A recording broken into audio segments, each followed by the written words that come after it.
Welcome to Google for Real Estate. I'm Derek Bixler, real estate agent, outdoor adventure sportsman, and Google marketing geek.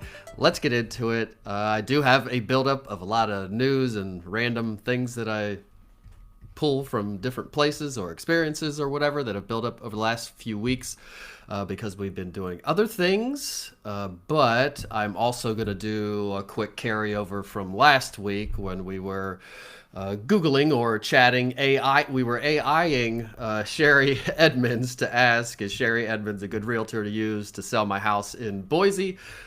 So we're going to not spend a ton of time on that, but we did ChatGPT and Google AI mode last week, which would be the two biggest. And then today I pulled up Claude, Perplexity, and Grok. So 3 more run the same query, and I'm not going to spend a ton of time on it. I just wanted to kind of see if it was Derek, around the same I'm not thing in Boise. Why? Where did I get that from? Where are you?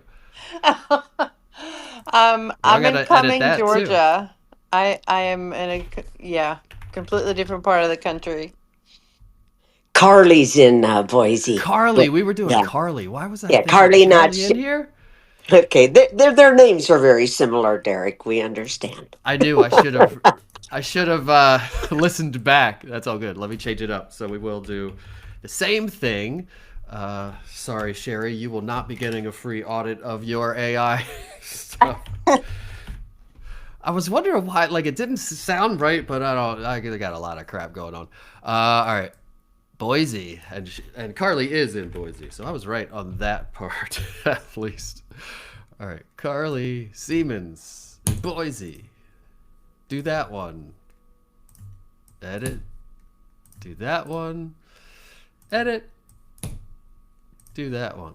All right, so we'll come back to that. So Claude, Perplexity, and Grok, all those we will check out real quick, but not spend a lot of time on, like I said. If anybody has any wins or ask me anything or anything, we can do that. And then I do have a buildup of other stuff, as I said. So I guess we'll start with, does anybody have any? We heard one win. Maria was found on Google and then vetted on the other places, just as we always talk about. But does anybody have any issues or anything with Google Business Profile or otherwise? If not, I'll jump right into, I got the first one here. Claude pulled up.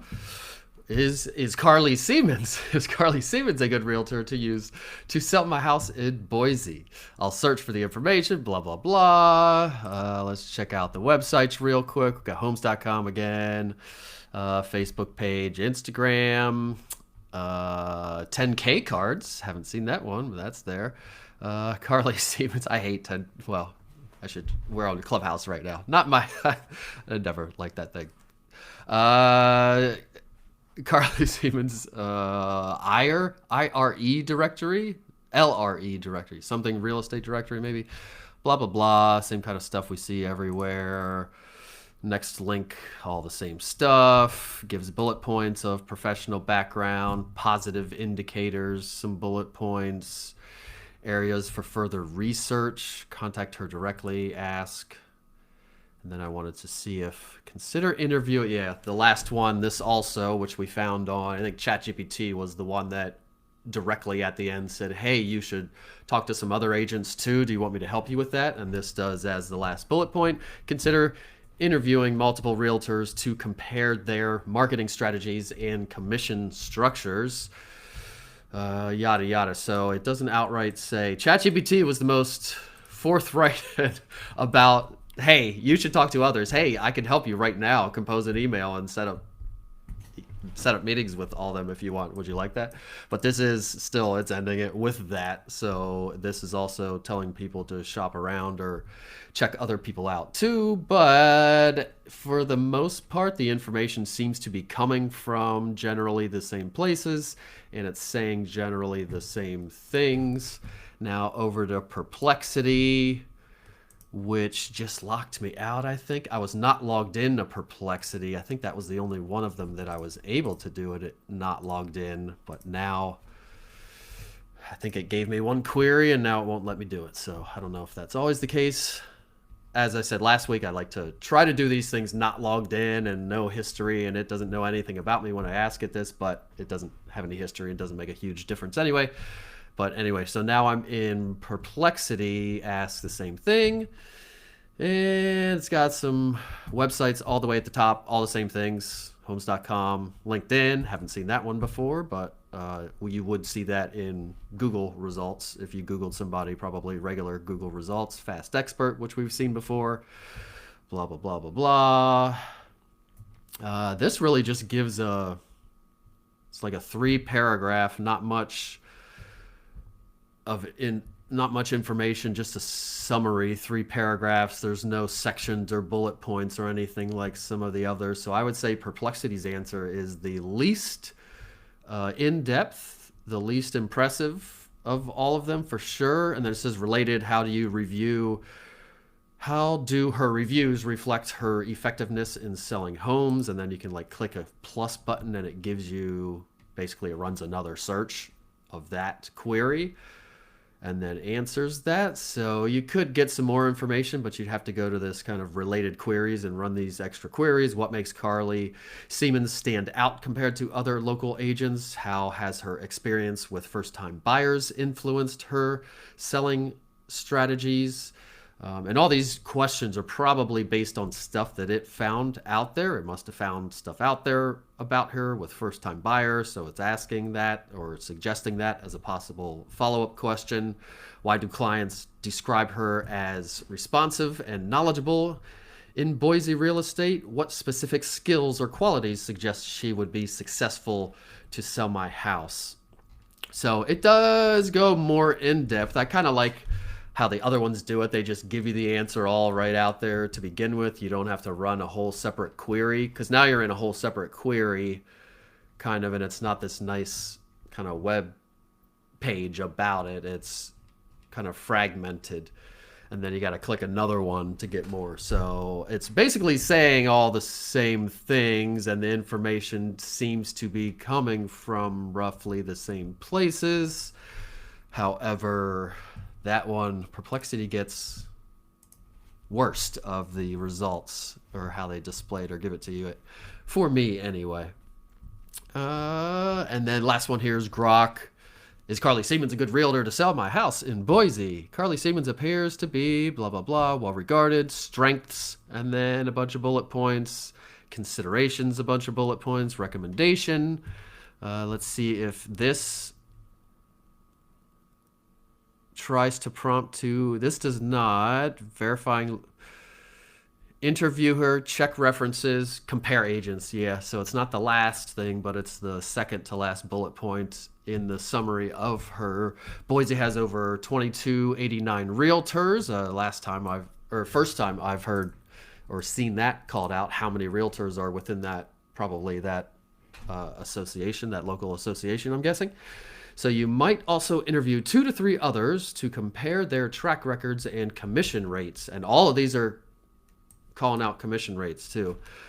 Clever real estate notes top agents may offer lower rates like blank percent. Notes top agents, clever real estate notes that top agents may offer lower rates like blank percent. Huh. Okay, that must be a full. I guess I don't say numbers. I'm very hardcore about that when it comes to that stuff in my rooms. But I will say that they must be talking about the full both sides, because if it was only one side, it would be quite a bit higher anyhow than me anyway. So that's all I'll say about that. But it's calling out a percent here in this one, and it's calling out commission, and they all said commission. So what was that? This is Grok. And Grok, by the way, last study I heard people talk about, Grok was shown to be the least accurate of all of the AIs. What least accurate actually means, they didn't go into that, so you got to kind of take these things with a grain of salt sometimes, but it was bottom of the barrel. Perplexity was the highest accuracy, I think.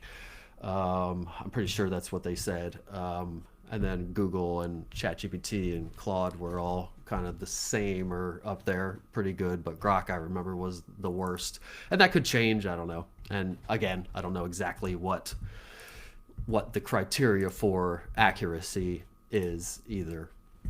So I will say that Google has the freshest index. It is Google, so they have access to the most fresh, the newest, and all more data than the others. So that is a benefit of Google's, probably Google AI mode. So there we went through Claude, Perplexity, and Grok, and all of those pretty much said the same stuff as ChatGPT and Google AI mode said. And again, ChatGPT, Google AI mode are probably the ones that most people are using. Maybe Bing, or I don't know if you go to Bing, if Copilot is built in there or something, but that would still be powered by OpenAI, I believe, and ChatGPT. So probably similar things happening there. And then I was going to, I'm not going to because I don't have an agent queued up, but I was going to try to find an agent that just started, or if there's one in here, we could you could speak up. A new agent, or if you know of one. Oops. Okay. Never mind. Had to take care of something there. If you know of one, you could pipe up. I want to search on those things. Same thing. Is John Smith a good person to use to sell my house in blank city, and see somebody, what it says about somebody who has no reviews out there, no Facebook business page made, no presence out there at all, really. So I was thinking about doing that, but I don't have one queued up, so we won't do that unless somebody has something. So we will move on to news and random stuff. AI mode is officially out. I think I had mentioned that before. If you go to google.com, to the regular google.com search page, there is a button right there in the search bar, so you can type your query, and then you can search in AI mode or do a regular Google search. And there's speculation that at some point AI mode will be the default search, which still serves you up websites and stuff too. But that used to be you had to like opt in and try it and be on the beta list or whatever for AI mode, but it has rolled out fully. If you go to google.com, it's there. It's supposed to be out in other countries also, I believe, like India and Europe and stuff. I believe AI mode is default now. I did notice though on my Chrome browser, at least on this computer, and I think they're all up to date the same, if I open a new browser page, Google's my default search engine, so it takes me to that Chrome default page that has the Google search bar, plus all my some links below it that I go to a lot, my kind of recent places or frequented places. That has not switched over to the new Google. So google.com, I'm guessing Chrome at some point will get updated, or maybe others already have, to when you open that new tab and it's got the Google search bar there, that will have AI mode built in as well. So that should be out to everybody, AI mode. And it works great, especially for informational stuff. It's fantastic. And for local search, I believe, my opinion is it's better than the others. If you're looking for like a plumber near me, realtor near me, it's still, Google is still better, or the AI mode, because they have the most local data of anybody. They have the most reviews of anybody. They know the most about local businesses than everybody. Their freshest index, the most up to date. It's their data, so they have all of it. So local search still, even in AI mode, I think with AI searches, local search, Google's still the best in my opinion. Here's a few things from Search Engine Roundtable. They said some F functions to look at the mobile version on desktop. I knew that there was a way to like look at a mobile version of a website or whatever. I like to look at the search results on mobile because that's where most people are. So I heard them say F functions, F12 and F5 in Chrome give you the mobile version. I tried it. It doesn't work on my computer. But I did figure out, if anybody wants to know, you can go to any website. So I'll just go to agentderek.com. And then you right click on it. You go to inspect on the pop-up menu. And with Apple computers, you don't have a right click, I don't think. Or I don't know, whatever a right click is on an Apple or whatever, however you get the stuff to pop up. And then it'll bring up this kind of code thing on the right. And then there's a little button that looks like a laptop with a phone over top of it. It's just a toggle switch. And then you can click it to switch between mobile and desktop. So now you can look at the mobile version and you can click on stuff and browse the web just like you would on your phone and see it how it would look on a phone. So if you didn't know that and you are checking what you look like on different places and things like you should be, that could be a handy tool. So just go to any website, right click or whatever you do on Apple, click inspect, and then the thing will pop up, and then you can click the little button, the little toggle button with a screen on it to switch back and forth between desktop and mobile. VO3 is coming to YouTube Shorts. I think that's old news. A lot of this stuff feels like old news now because it's been building up. I've probably mentioned it before. I feel like I have, but VO3 is VO3 is Google's best video generation software, text to video, or I'm guessing you could drop other kind of things in there and it would create a video out of it somehow. But VO3 is supposed to be coming to YouTube Shorts, meaning I guess when you create a YouTube short within the YouTube app or on YouTube Studio, maybe on desktop, I do everything from mobile, but that you will be able to use VO3 to edit or generate, or I don't know to what extent, but they mentioned VO3 is coming to YouTube Shorts. That could be a game changer for YouTube Shorts and YouTube in general. There are other video generation softwares, but they're not baked in, built in, and VO3 is like the premier. Google's video generation is no joke. It's professional grade. To access VO3, you have to pay, I think it's $250 a month for that Google AI package to have access to VO3. I think like $50 a month gets you VO2, I believe, and Flow, which is their other video generations software. I don't know how they differ. I haven't paid to be able to try both of them, but I really want to, I'm right on the edge of like, I want to do VO3. I really want to have a gorilla giving a home tour or something, or a baby, or maybe like Rocky the real estate raptor or something that always does my home tour. I don't know. I really want to do, or just a whole different, not even related to real estate something, but the stuff with VO3 looks crazy, and if it comes to YouTube Shorts, that will be pretty awesome. I've been checking mine. I don't have it, but if anybody has it or experiences it, let me know, or if I do, I will definitely let you know. Google has the freshest index of all the AIs. I mentioned that. Audio overviews. This says coming to search, and in the time since I put this on my notes list, it is in search. So now, and for most people, maybe it can vary because they roll them out, but for the most part, all my devices, all my stuff, and with other people, I've found it usually pops up. So if you ask an informational query, UsePap standards is how I found them. I put in UsePap standards, and it gave me some information, and then it generated an audio overview that I could click, and then it just gives me a little podcast of two people talking about the thing.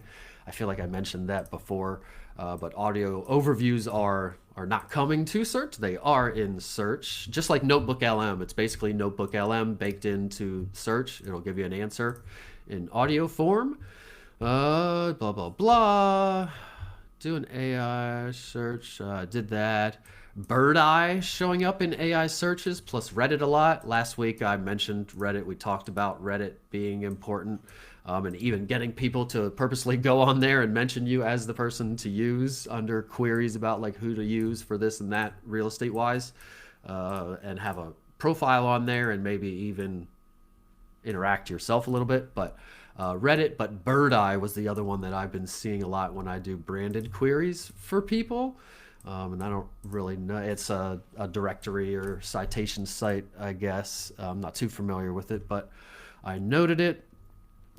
Search Engine Roundtable, Review Jail, and consumer alerts coming to the US. So what that is basically, it started in Europe. Well, they rolled it out in Europe first, where if somebody was in review jail, so to speak, if they were found to be doing fraudulent review practices, getting fake reviews, good or bad, mostly it's usually getting fake good reviews. If you're found to be doing that, they would remove the reviews, dock you, kind of shadow ban, shadow rank you, or whatever. But also they would put on your profile to read like an alert on it. They called it a consumer alert that tells people that this profile was found to be fraudulent, or I forget, or didn't see what exactly it says, but it basically says to the public, this business could be shady. They were found to be doing shady things, and they're in review jail right now. So to me, that means pick somebody else. So you definitely don't want to be doing shady things. I never have talked about doing it. If I did talk about it, I talk about not doing it. You do not want to buy fake reviews or give bad fake reviews to competitors, any of those things, because it can result in now this review jail, but also just getting suspended or getting blacklisted, so to speak, or whatever. So the consumer alerts for reviews is coming to the US. I haven't seen it in the wild yet, but it's supposed to be coming. Rest of these next two things are from Sterling Sky's channel. Yelp. Check in at a location, then it will prompt for... Oh, okay. So this was a tip about Yelp. They mentioned Yelp and Facebook reviews being important for Bing and Apple Maps. So more experts talking about the same things that I'm always talking about. And they mentioned specifically Yelp and Facebook reviews, which again, I've been saying are two of the biggest, most important ones, along with Zillow for real estate agents. So Yelp, they said a tip was to have your person check in at the location on Yelp. So I didn't even know you could do that, but apparently you can check in at a location on Yelp, and then it will prompt for a review later. So that's similar to Google. You can't check in at a business on Google, but if you've heard me say before, a good way to get a review to show up is to go to Google Maps, or have the person that's giving you a review go to Google Maps, the actual Google Maps app, because that's where the reviews live and that's where it's going to read all this information the best. Go to the Google Maps app, search for the person, go to their profile, click on some stuff on their profile, maybe click the call button. Don't have to actually call them. It'll switch over to your phone after you click the call button. Then you would have to click send, so you don't actually have to call them. Click on some photos, maybe heart some photos, click on some updates, some products, maybe click over to the website, look at the website. You could navigate there or click directions or something, but generally interact with the profile so that Google has a history of you knowing that, interacting with that business, so that later, same thing as Yelp apparently is doing, Google would, like a day later, when you come back to your Google Maps app to drive somewhere else or do whatever, you might see a prompt that says, hey, do you want to leave a review for Derek Bixler, Realtor, that you were out the other day? So it prompts them, and obviously if it's prompting for you to give a review, or for the person to give a review, that review is probably going to show up because Google's trusting it. Google is asking outright for that review. So sounds like Yelp, same trick, is a good way to get a review to show up on Yelp, because as I have mentioned, Yelp does have, their whole algorithm is built on sniffing out reviews that were requested. You are not allowed to request reviews. They just want people to feel compelled to leave reviews, good or bad. So on Yelp, have them check in at the location, again, along the same lines as Google, and then later it will prompt them to leave a review, and Yelp's probably going to trust that review if it's doing that, and then be able to have that review show up on the Yelp profile. So that, I like that tip. I like it a lot. I got to start working on Yelp a little bit more. I'm just in the process of making sure all my clients are on Yelp, at least on there, because you can't even do any of this if you're not on there. So first step is just set the thing up, and then spending time on getting stuff will come later. And even a tiny bit on Yelp, nobody does Yelp, so you could probably crush on there. Same with Reddit. Like, nobody's really gaming Reddit locally.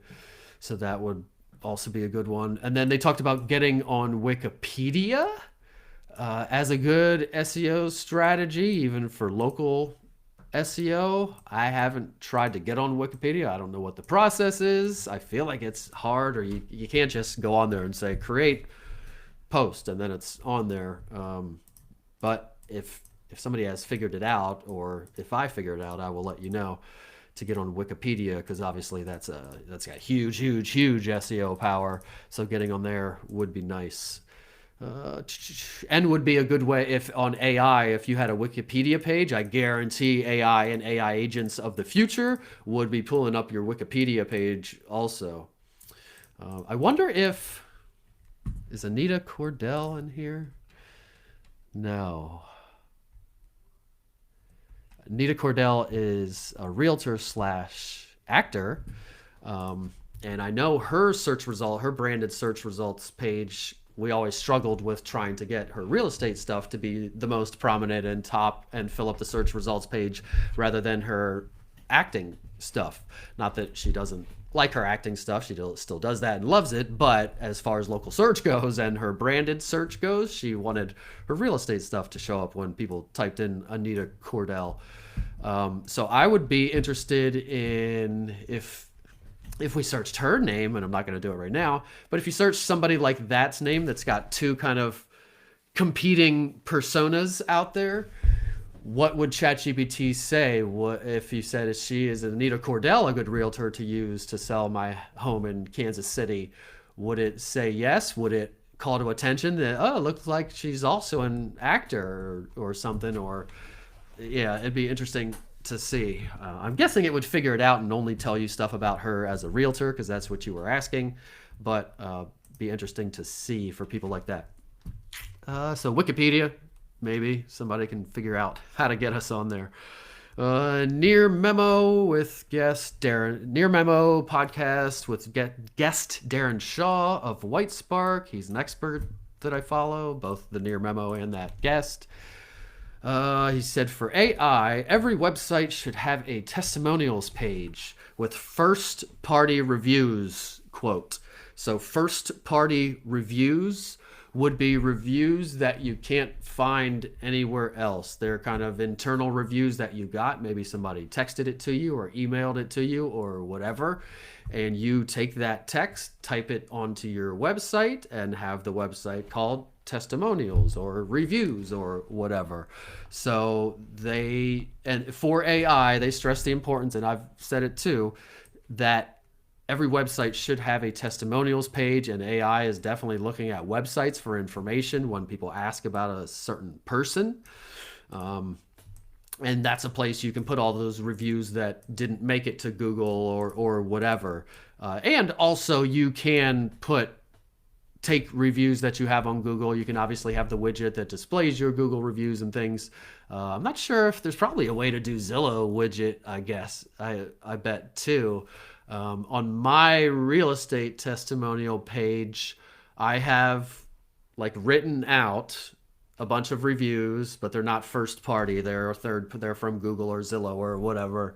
I put some in text, I don't know, 10 or 20 of them on there. And then I have buttons to read more reviews. Click here for Zillow, click here for Google, click here for Facebook business page.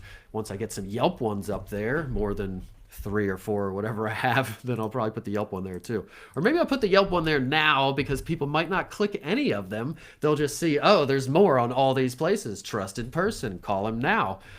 So maybe I'll do it right now. But so having a testimonials page, they mentioned, is a good thing. And that's a good thing to have anyway. It's a good place to send people for reviews, especially if you are doing what we're talking about. You still want to get a bulk of them on Google, but Zillow and Facebook business page and Yelp are all good places too. So having one central place, and it's on your website, so you can cookie them and hit them with ads later if you wanted to or something. And you can also manipulate that web page. So I would if I was putting, I do have a QR code on the back of my business card that says scan for reviews. And if they scan it, it takes them to my website page, which has what I talked about. So I love having a reviews page on a website and not that hard to put together because it's just the content is already laid out for you. Just make a page and make it look kind of pretty, and then have maybe links out to read more reviews on other pages, and then it's a great place to send people. And then you can improve it over time. On my search bomb one, I also add, like, if you have videos, you can put videos on there. On my search bomb one, I have a couple video testimonials. I've got a bunch of audio, like, wins and testimonials. I put screenshots of texts and comments on Facebook, and anytime I get an email or anything that's like, you're awesome, thank you so much, or whatever, I have a bank of those kind of pictures and images on there too. So even stuff like that is good. Social proof is fantastic, and the more you can have, the better. So it's just like shock and awe and onslaught. Like, there's no question. They click on this test and they're like, holy cow, there's a lot of testimonials, a lot of people, a lot of content. They must be good and experienced. So testimonials page, they were saying also important. They were also saying put testimonials on every page. And they mentioned using a widget. So again, like the Google reviews, you could have the widget that populates with Google reviews on every page. I would keep it simple at first, just make a testimonials page, but then also every page is good too. I do try to carry over my reviews from, at least on my search bomb one. I'm not as good on my real estate one, but on my search bomb one, I try to put, when I build any landing page, I'm not perfect about it, but I try to put the reviews at the bottom of every one. I've even thought about putting just on my homepage the very top thing after the hero section with the tagline and button or whatever. The very first thing, just putting a whole bunch of reviews. So that's the first thing people see is just reviews and a call me now button or whatever. I think it would work and be good. And a lot of people do that, actually, especially local plumbing and like that kind of thing. You just want to convert right away, and they want to call somebody right now. So they said to put testimonials on every page. If that's too complicated, which it probably is for most people, just start with some basic reviews page on your website that you can improve over time, and then maybe copy and paste it over to some other pages if you want to. Sterling Sky, they mentioned a Chrome plugin that I couldn't find, so I'm not going to mention it. Oh no, I did find that. I didn't like it though. It seemed complicated. GS Location Changer basically allows you to change the location of where you are searching from, because we know that Google Business Profiles, the ranking is based on proximity to the searcher. So it allows you to like pretend like I'm over at the mall, or pretend I'm in that neighborhood searching for a realtor, or pretend I'm right outside my doorstep searching for a real estate agent, or pretend I'm in California or, states away searching for a realtor in my town. You could do that. I have paid tools to do that, but this is a free plugin. Again, it's called GS Location Changer. And again, I tried it and it was complicated or didn't work, or if it doesn't work really easily, intuitively, especially since I have other tools to do it, I'm not going to do it. But that's what it's called if you want to try it out. They also mentioned MapQuest as still in the game and good as far as SEO and directories and citations go. MapQuest, meaning you can probably have a profile on MapQuest. MapQuest for business. It is called Next. There's MapQuest. I feel like Yext runs MapQuest. Yext is like a local citation. Route Planner, MapQuest account, how to get directions, how to find places. So I won't spend any more time on that, but they mentioned MapQuest as still kind of something that they were surprised that they're still seeing as MapQuest having a good bit of SEO power. Again, not that we all need to run out and be on there, but they did mention it. This was Matt Wolf. Let me just read this. Gemini Robotics on Device.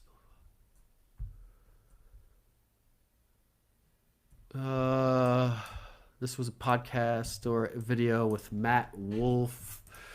Talked about Alpha Genome, was just released. That's Google Gemini's AI deep research for scientists and for biological and medical stuff. And it's one of the most advanced. There's a lot of stuff that isn't consumer facing that Google does that people don't even talk about.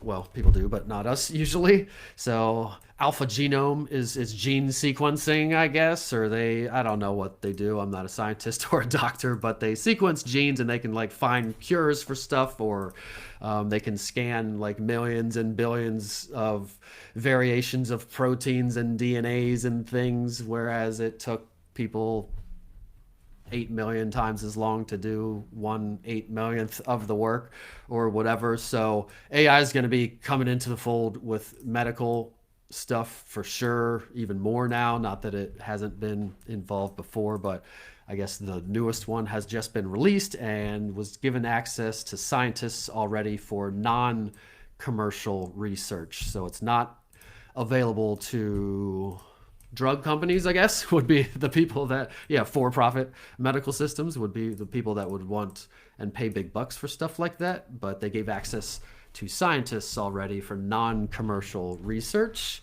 Gemini Robotics, Google Gemini Robotics on device, they're dropping an AI that runs on device for robots. That matters because it doesn't have to be connected to the internet. So most regular AI models, typically most of the AIs have multiple models. There's like a flash or a mini version or whatever, and then there's the full version. And there might be multiple versions of the full version and multiple of the flash or whatever. But in essence, there's like a full version that needs to talk to the internet and to the servers and all that thing and uses all the computing power out there over somewhere else, not your computer, because it takes a lot of computing power, makes things hot when they do AI computing, yada, yada. So there's one model that uses it elsewhere, not your computer, but then there's a flash or mini model that can work independent of that. So, and that's something that a lot of them have been working on. So Gemini's Robotics has dropped, I guess, their on device that runs by itself without internet. And that's a big thing, that to have robots walking around, whether they're dogs or humanoid or whatever, it's kind of important to them, for them to be able to function even if they didn't have internet. And you will notice, like on the phones, you could run, like I could run the Google Flash model or whatever on device. It makes it hot fast. It computes fast, or it takes a lot of battery. It makes the phone hot. It takes a lot of computing power. So the race to be able to do that more efficiently and with less power and yada yada is always something everybody's working on. AI can diagnose cancer. Well, this is a big one. AI can diagnose cancer with something. Cross NN, I think is what he said, with more precision than biopsies and without surgery. Uses spinal fluid, I think, and maybe some other kinds of fluids, so maybe some kind of spinal tap or something, and then you just put that in the machine and I guess it figures it out. Maybe blood and other fluids would work also, possibly, but he said AI can diagnose cancer with more precision than biopsies and without surgery. So that is pretty wild, pretty awesome. Hopefully all these medical advances equate to better and cheaper, I'll emphasize cheaper, care for the rest of us. Think Media, what time are we at? Quarter of. Cool. Does anybody have any questions or anything about anything I've said? Feel free to chime in if you do. And I think I modded up. Did I not? If anybody wants to come up and I haven't been paying attention, let them come up. Think Media with Neil Patel. I actually put the link to this episode in my notes. And I do see Susan in the chat. What about from my computer website for the reviews. Yes, I think that's, yeah, what I was talking about. You want to make a page on your website that houses reviews, and then you could design it a number of different ways. Still want to get them on Google and Zillow and all the places, and if that's not the answer to your question, hit me up again. So I put that link to a Think Media podcast, which is Sean Cannell's YouTube, how to do YouTube stuff. Think Media, everybody knows Think Media. It was a recent episode with Neil Patel. Neil Patel is an SEO guy, huge. I don't know if he's a billionaire, but he's definitely hundreds and hundreds heir, and owns all kinds of companies, does SEO for all kinds of giant companies, yada, yada. Very, very, very high up expert. So awesome episode to watch. I wouldn't have put the link in here if I didn't think so. And Think Media is great anyway for YouTube stuff. So they were talking about YouTube and content, and what Neil was saying was to create content about new, never talked about before things. And those are the things that are winning these days. So that's great news for news sites, because that's new, never talked about before things.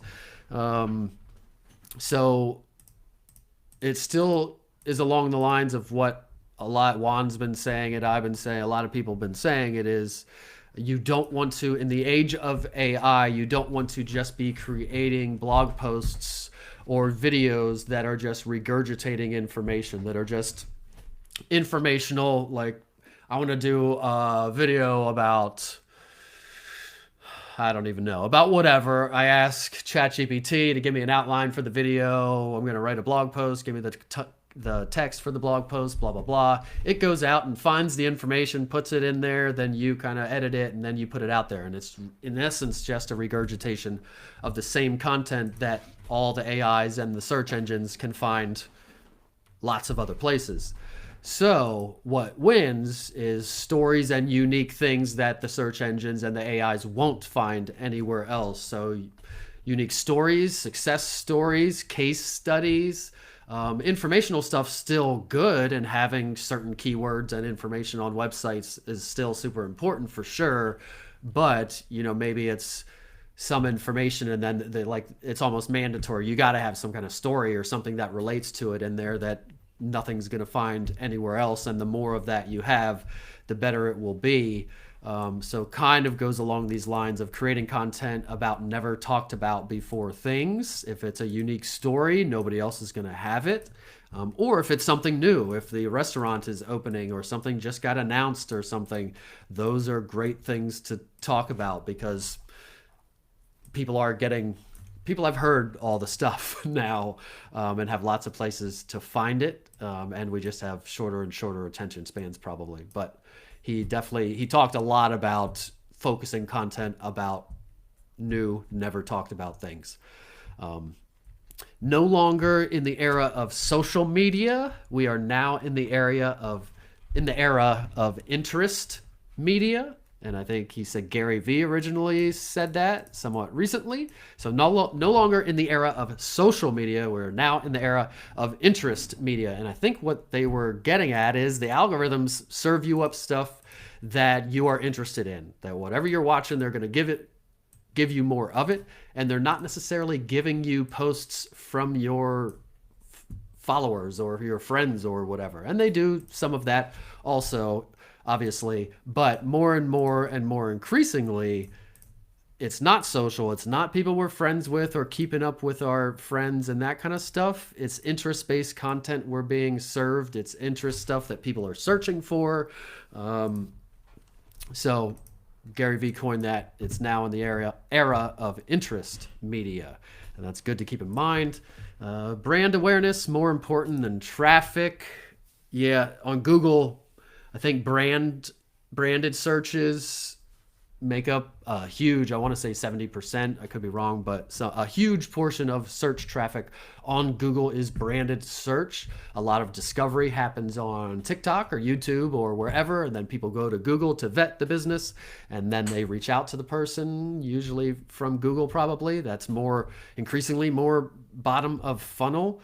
So brand awareness is more important than traffic. A lot of times people just, in the old days, we're just focused on being on the first page of Google in the regular search results and just getting as many clicks as we can, and then trying to figure out how to convert as many of those people as we can. But those types of searches where you get found on Google are going away, and just driving tons of traffic to websites is not as important or not as effective as having a great brand, having good brand awareness, and making sure all that is on point.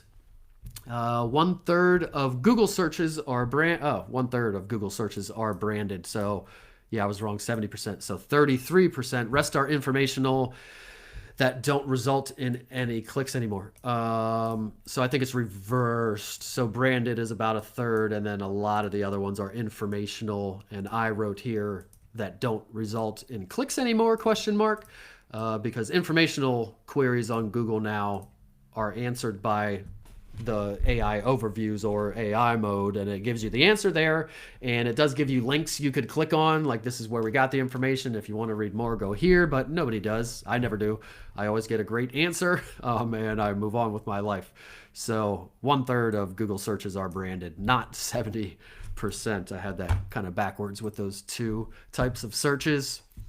Promote content you're already making rather than making more content. I love this one, and I've been trying, I've always kind of tried to do this, get a little bit more bang for your buck or miles out of your content if you're doing a show or whatever you want to call this.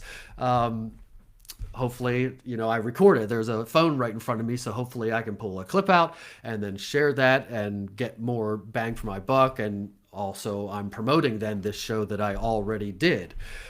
For the Wanna Move There show, by the way, there's a link in the chat if you want to be on Wanna Move There. We need some guests. We are running out. I think I have 3 in the can right now. One's going up tomorrow. We do have some scheduled to record, but none this week, none next week. We do have some next week, but I forgot I'm on vacation, so I'm going to have to cancel next week. Sorry if you're one of those people. But anyway, with the Wanna Move There podcast, I also, it goes live, the full video or whatever, and then the full video lives out there. And then I also I didn't for the last one, but I try to then make at least one reel, maybe 2 or so reels, short videos out of that, to then those are reels and more posts. That's also pushing and kind of promoting the show. So he said and stressed that people should concentrate more on making good content that people would actually want or need or whatever, making better content, and then promoting that content more rather than just trying to post every day. I gotta be out there every day and doing a reel every day or 10 times a day or whatever. Rather than that, you come up with one pillar content piece, a nice live or show or whatever you want. It doesn't have to be what I do. Could be whatever you want, some kind of pillar that then a lot of your other posts and your email marketing and all the stuff is propping that up. Just like the Wanna Move There show alone, that's today. Usually I do it yesterday or Monday, but I'm behind. So today I will put the announcement post out that'll go to all my platforms. So, hey, we're going live. This episode is streaming tomorrow at 8, and then it will stream. So that's another post, a live video that will go out for 30 minutes to 40 minutes. And then afterwards, the video will live there, and I will make another reel or 2. So that's 1, 2, 3, at least 3 or 4 days worth of posts. Basically, if I'm only doing one post a day, you could do more or less, obviously, but it takes that one thing and turns it into a bunch of things. And then I could even start to email. I don't do it right now, but I'm probably going to start to again emailing that show. That's kind of like one of my emails out to my real estate database or whatever.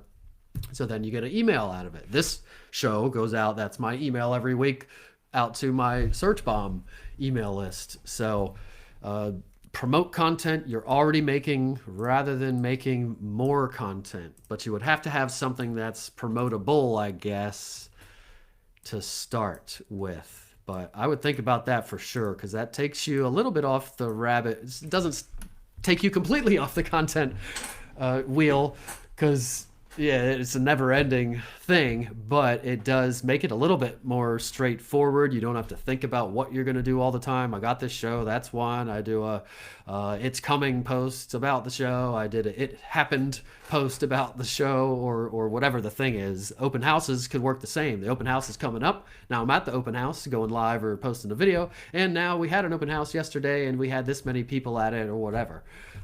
So it could be doing other things, not just a live podcast show. It could be you could be more creative about other things as well.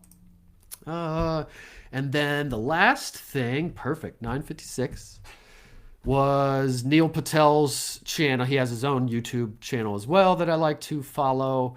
And one of his videos I was watching mentioned just that Google doesn't penalize for duplicate content. So I'm guessing cross posting is fine. We were in a room, we were in TikTok Tuesday the other day with Jonathan, and we were questioning, we weren't sure if like that, like our my Want to Move There show, it goes everywhere. This hour-long live, and then it lives there as a video, goes to multiple YouTube channels, it goes to multiple Facebook pages, it goes to my personal Facebook page, it goes to Twitch. Nobody's watching it there. Nobody's watching it anywhere really, but definitely not on Twitch. But it goes all these places and then lives all these places, and we were wondering, like, does that hurt you on Google for SEO for that content? And by what Neil said, it does not. As far as Google goes, as far as those platforms go, I don't know. But it sounds like from what he said, cross-posting, as far as Google goes, when you go to Google to search for like how to do a thing, if you have videos on how to do that thing posted multiple places, it does not penalize you. It just, if you got a good one that ranks on YouTube, it'll pull it up and put it in the search results. It's not going to say like, well, that everybody likes that YouTube video, but they also posted it on Facebook, TikTok, and the other places, so we're not going to show that to the people. From what he's saying, that's not the case. So I'm assuming cross-posting is fine, again, as far as Google search goes. But as far as on platform, I don't know. YouTube, that's a question I don't know the answer to. If anybody knows, let me know. If you have the same video, like these lives, Krista and I co-host it, and it goes to both of our YouTube channels, does that affect how YouTube views a video if the same exact video is on multiple channels? And there might be a way to collab. I have to look into that. Maybe that's a better way to do it. But as far as Google goes, cross-posting doesn't seem to affect anything. However, on platform, again, I'm not sure. And that, wow, I got through all of that. I was about to say crap, but I won't call it crap. Some of it's good, at least. I guess we're at the end. I'll stop and let anybody ask any questions if you have anything, and if not, we'll peace out. Elkin, you are unmuted. Did you have something, or are you just chilling unmuted? Or maybe I need PTR. Yeah, I might have been unmuted by accident earlier, but Oh, good. And it might have been my PTR too. Cool. All right. Well, thanks for hanging out with me, everybody. And we will see you next week for some more stuff. And I'll come up with, maybe we'll do, haven't done an audit in a while. That's always a good thing. Or maybe another AI, mix in the AI more. Or maybe we'll dive into Yelp a little bit. I don't know. We are expanding more, so I got to start concentrating more on local SEO, so to speak, than just Google. So maybe Yelp, Apple, Bing, all that kind of stuff, more on that stuff. So anyhow, thanks for hanging out. We'll see you next time, and peace out. Thank you, Derek.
Bye.